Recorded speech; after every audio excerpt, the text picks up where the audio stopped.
Hello student. तो कैसे आप लोग? उम्मीद करते हैं कि आप लोग स्वस्थ एवं मस्त होंगे।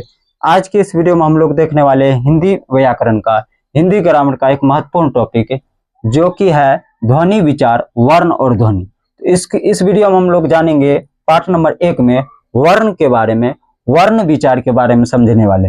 यदि आप क्लास 9, 10, 11, 12 इन चारों क्लास में किसी भी क्लास में है और हिंदी व्याकरण सभी का सेम रहता है, यदि पढ़ना चाहते हैं तो इस वीडियो को शुरू से लेकर अंत तक जरूर देखिएगा।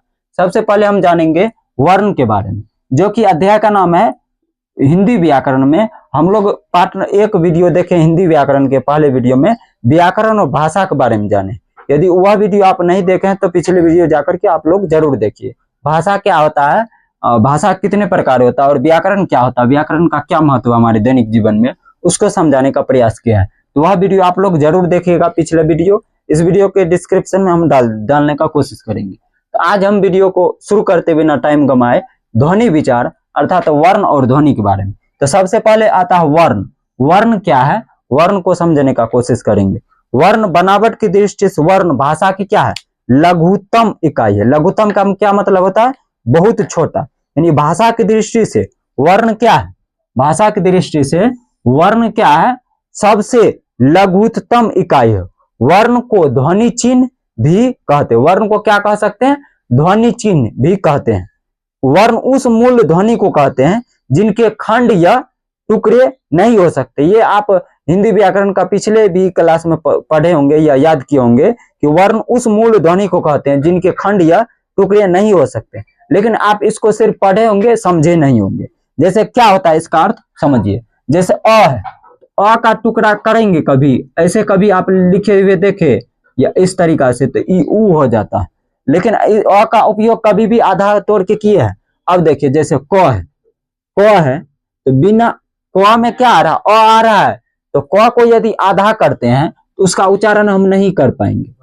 क आधा क को अकेला नहीं पढ़ेंगे। जब भी पकड़ेगा कोई भी वर्ड यानी कोई भी शब्द में आएगा तभी इसका उच्चारण होगा। आधा क का मतलब हमेशा पूर्ण वर्ण को पढ़ा जाएगा, यानी पूरे वर्ण का उच्चारण होगा। यानी टुकड़ा करके हम वर्ण का उच्चारण नहीं कर पाते हैं। इसीलिए कहा गया व्याकरण में कि वर्ण को खंड या टुकड़ा नहीं कर सकते, इसीलिए कहा गया। हालांकि हम लोग यूज करते हैं आधा अक्षर, कोई कोई शब्द में जैसे यूज हो जाता ख च चर खच्चर, इस टाइप से यूज हो गया। तो यहाँ पे आधा च आया न, आधा च का मतलब क्या हुआ, इसमें अरहित है और नहीं है। पूरा च का मतलब क्या हुआ, जैसे इसमें आधा च का मतलब क्या है, इसमें अ नहीं है। और पूरा च का मतलब क्या हो गया, यहाँ अ का उच्चारण है।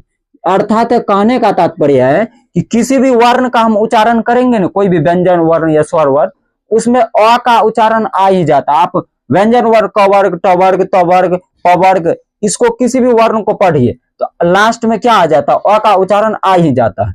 अतः वर्ण को जो हम तोड़ के उसका उच्चारण नहीं कर सकते। इसीलिए व्याकरण की भाषा में कहा गया है कि वर्ण उस मूल ध्वनि को कहते हैं जिसके खंड या टुकड़े नहीं हो सकते। आप लोग समझ गए होंगे इस बात को। अब हम समझते हैं वर्णमाला किसको कहते हैं। वर्णों के उच्चारण, वर्णों के उच्चारण, वर्णों के उच्चारण समूह को क्या कहा जाता है, वर्णमाला कहा जाता है। वर्णों के उच्चारण समूह को क्या कहा जाता है, वर्णमाला कहा जाता है। हिंदी वर्णमाला में कुल कितना वर्ण है, हिंदी वर्णमाला में कुल 46 यानी 46 वर्ण है, 46 लेटर है। लेकिन इंग्लिश में कितने हैं, 26 यानी 26 गो है। लेकिन हिंदी में क्या है, 46। और आगे अभी आधुनिक हिंदी में बढ़ गया तो ये 52 हो जाता। आधुनिक हिंदी में, हिंदी व्याकरण में कितना हो जाता, 52। तो अब इसको समझिए कि वर्ण, ये वर्णमाला है कितना है, 46। अब इसी 46 को क्या किया गया है, 46 को वर्ण को जो है ना 2 भागों में बांटा गया। कितने भागों में बांटा गया व्याकरण में, 2 भागों में। इसको दिमाग में रखने का है। कितने भागों में बांटा गया, 2 भागों में। पहला है स्वर वर्ण, पहला है स्वर वर्ण, दूसरा क्या है, व्यंजन वर्ण। स्वर वर्ण और व्यंजन वर्ण, स्वर और व्यंजन वर्ण के अंतर्गत रखा गया। तो सबसे पहले हम स्वर को समझ लेते हैं, उसके बाद व्यंजन को समझेंगे। स्वर की संख्या कितना है, 11 है। स्वर वर्ग की संख्या कितना है, 11। टोटल स्वर वर्ग की संख्या कितना है, 11। अब स्वर वर्ग किसको कहते हैं, स्वर उन वर्णों को कहते हैं जिनका उच्चारण स्वतः होता है, यानी स्वयं होता है। स्वयं होता है यानी किसी अन्य वर्ण की सहायता ना लेना पड़े, ऐसे वर्ण के उच्चारण में जिनका किसी अन्य वर्ण की सहायता ना लेना पड़े उसको क्या कहेंगे? स्वर वर्ण कहेंगे। जैसे में आप समझिए कि जैसे आ जाता अ आ से लेके री तक पढ़िए तो क्या हो जाता है? 11 को टोटल है।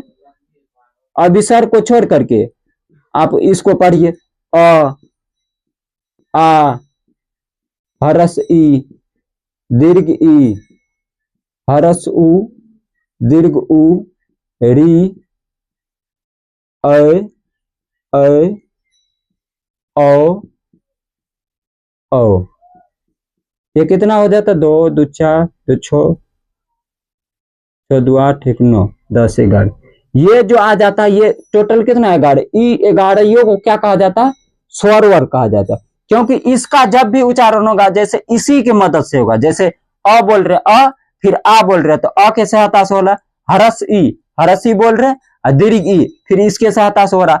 यानी कि जब भी इसका उच्चारण होगा यह स्वतः इसी के सहायता से होगा, इसीलिए इसे क्या कहा गया है? स्वर वर्ण। स्व का मतलब क्या होता? अपना, यानी जो स्वयं हो स्वतः हो उसे क्या बोला जाएगा? स्वर वर्ण बोला जाएगा। इसको आप लोग समझ गए होंगे। अब इसी 11 गो को क्या किया गया है? 11 योगों को 3 भागों में बांटा गया। कितने भागों में बांटा गया? 3 भागों में। एक आ जाता हरस स्वर। हरस स्वर यानी जिनके उच्चारण में बहुत कम यानी अल्प मात्रा समय लगे, बहुत कम मात्रा का समय लगे, यानी एक मात्रा का समय लगे, उसको क्या कहेंगे? हरस स्वर कहेंगे। उसको क्या कहा जाएगा? हरस स्वर। जैसे अ हो गया अ, हरस ई हरस उ री, अ हो गया, हरस ई हरस उ और री हो गया। ये चारों वर्ग कितना? चारों वर्ग को कौन सा स्वर वर्ग कहेंगे? हरस स्वर। अब दीर्घ स्वर है जो हरस से 2 गुना मात्रा का समय लगे, यानी दो मात्रा का समय लगे, दुगुना समय लगे। हरस में जैसे अ, हरस ई हरस हुरी। अब देखिए इसमें दीर्घ में आ लंबा, इससे 2 गुना समय लग रहा। हरस दीर्घ ई, इसको पढ़िए दीर्घ, ये क्या? हरस ई दीर्घ उ, यानी हरस से 2 गुना समय लगे, 2 मात्रा का समय लगे, उसको क्या बोलेंगे? दीर्घ स्वर बोलेंगे। क्या बोला जाएगा? उसको दीर्घ स्वर बोला जाएगा। अगला चीज है तीसरा नंबर में आ जाता है आपको कि संयुक्त स्वर। संयुक्त स्वर उसको कहेंगे जो 2 स्वर जो भी वर्ण है, जो वर्ण है बाकी ये 2 2 4 4 3 7, अब बच गया 4 को। तो 4 को वर्ण जो रहेगा यही स्वर वर्णों के योग से मिलके बना रहेगा, यानी जो 2 वर्ण स्वर वर्णों के मिलने के योग से बना रहे। जैसे अ कथी हो जाता? अ हो जाता ओ। फिर क्या कहते हैं? इसको पढ़िए अ, इस टाइप से औ। ये क्या है? संयुक्त स्वर वर्ण है। ये चारों क्या है? संयुक्त स्वर वर्ण। ये चारों आपको क्या याद कर लेना है? संयुक्त स्वर औ। ये चारों क्या है? संयुक्त स्वर है। और ये क्या है? दीर्घ स्वर वर्ण। आ दीर्घ हर दीर्घ उ, ये क्या? हरस स्वर वर्ण। आ हरस ई हरस उ री, ये क्या है? हरस स्वर वर्ण।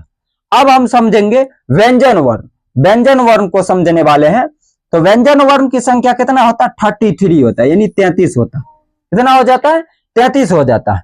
तो इसमें जो है स्पर्श व्यंजन, यानी जो जिस वर्णों के उच्चारण में स्पर्श हो, यानी दांत मुंह या दांत तालु और जीभ का स्पर्श हो, ऐसे वर्णों को क्या कहा जाएगा? स्पर्श व्यंजन। जैसे क वर्ग में, क वर्ग का मतलब क्या होगा? क ख पूरा, क ख ग घ अंग, क ख पूरा हो गया। फिर च वर्ग हो गया, यानी च छ ज झ न। ट वर्ग, ट वर्ग जितना सभी, ट वर्ग प वर्ग, ये सभी को क्या कहा गया?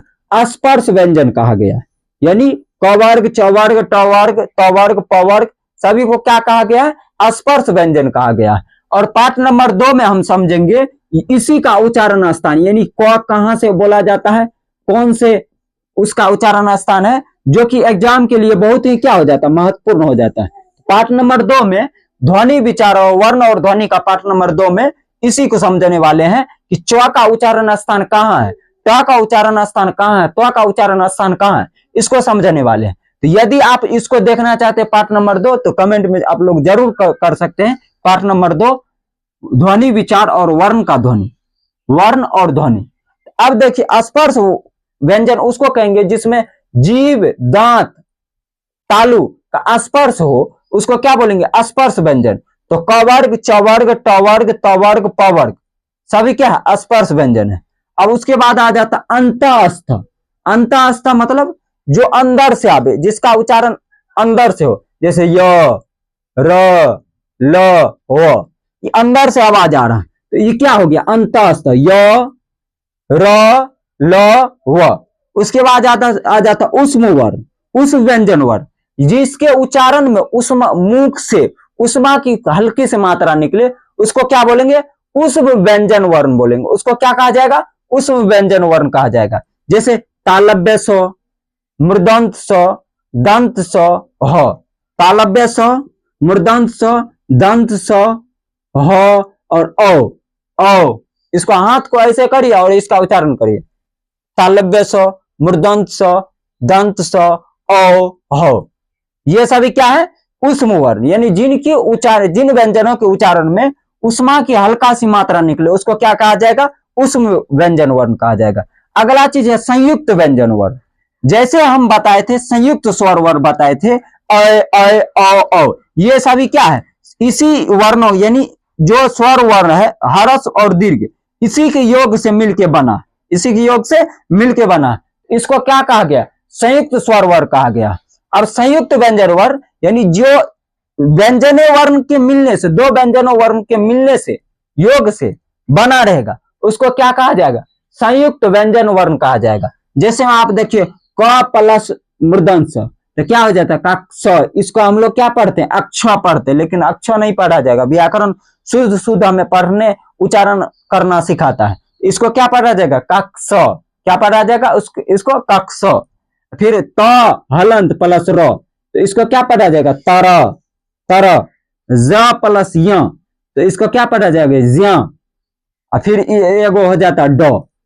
तो इतना जो हम समझाए हैं, इसको आप लोग समझ गए होंगे पाठ नंबर 1, जो कि ध्वनि, विचार और वर्ण है। यदि पाठ नंबर 2 भी आप देखना चाहते हैं तो कमेंट में जरूर लिखना है, इस वीडियो के नीचे कमेंट में, कि पाठ नंबर 2। तो मिलते हैं इस वीडियो का पाठ नंबर 2 लेकर के। तब तक के लिए इतना ही। जय हिंद, जय भारत। और बाकी टॉपिक जो बच गया है, विसर्ग या अनुसार, विसर्ग या एगो हो जाता विसर्ग या अनुसार, इसको भी आगे पाठ नंबर 2 में समझाने का कोशिश करेंगे। तो मिलते हैं पाठ नंबर 2 लेकर के।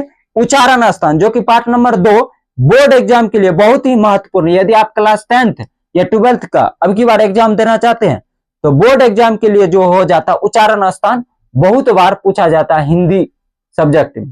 तो मिलते हैं उस टॉपिक को लेकर के पाठ नंबर 2। तब तक के लिए इतना ही। जय हिंद, जय भारत। मुस्कुराते रहिए और हंसते रहिए और पढ़ते रहिए।